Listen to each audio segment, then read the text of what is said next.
Hello friends, मैं कुछ बोलना चाहता हूँ। हमारे जैसे यंग पीपल्स जो हैं, आने वाले भविष्य जो बोलते हैं, ठीक है, युवा पीढ़ी, हमसे जो बड़े थे वो तो बुजुर्ग गए, ठीक है। अभी जो भी भविष्य टिका हुआ है हमारे कंधों पे ही टिका हुआ है। तो मैं जितनी भी आम नागरिक लोग हैं उन सबके साथ में, कोई भी मुझे ट्वीट करके मैसेज कर कमेंट कर सकता है, कुछ भी बिंदास करे। आपकी जो भी राय रहेगी आप मुझे भेज सकते हैं, ठीक है। मुझे बस ये बताइए कि हमें देश में रहने के लिए किस किस चीज़ की ज़रूरत होनी चाहिए। अभी सरकार तो चेंज होते रहती है, उनके नियम कानून भी चेंज होते रहते हैं। बहुत सारे मैंने देखा हूँ, आधार कार्ड लेके आओ, पैन कार्ड लेके आओ, राशन कार्ड लेके आओ, लाइट बिल लेके आओ, दुनिया भर का। अगर तुम्हारे पास प्रूफ्स नहीं है तो तुम्हारी कोई वैल्यू भी नहीं है, तुम्हारा कोई अता पता भी नहीं है, ठीक है।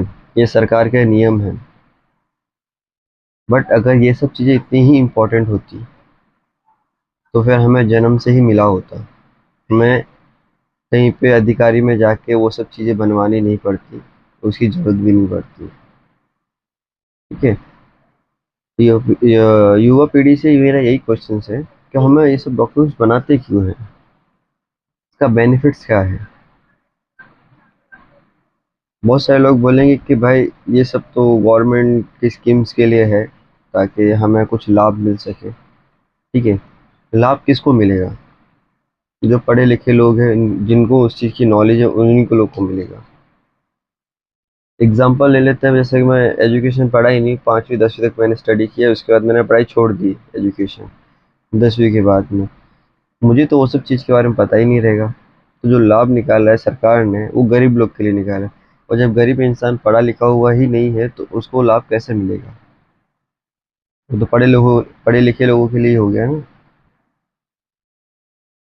तो हम ऐसा क्यों बोलते कि जो डॉक्यूमेंट्स है वो सब चीज़ें रहेंगी तो ही हम मान्यता देंगे, वरना नहीं देंगे।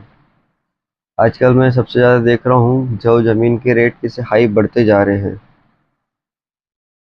और मुझे तो पता नहीं, बट कैसे जो भी ज़मीन रहती है सरकार की कैसे हो जाती है, क्योंकि सरकार को तो हम लोग चुनते हैं, जनता। तो ये ज़मीन हुई जनता की हुई, जो लोग रह रहे हैं, जो लोग रह रहे हैं उन लोग की ज़मीन हुई। उन्होंने सरकार को दी नहीं, तो सरकार की ज़मीन हो कैसे जाती है वो प्रॉपर्टी? सरकार उस पर आके कब्जा कर लेती है। सरकार भी बहुत सियानी है।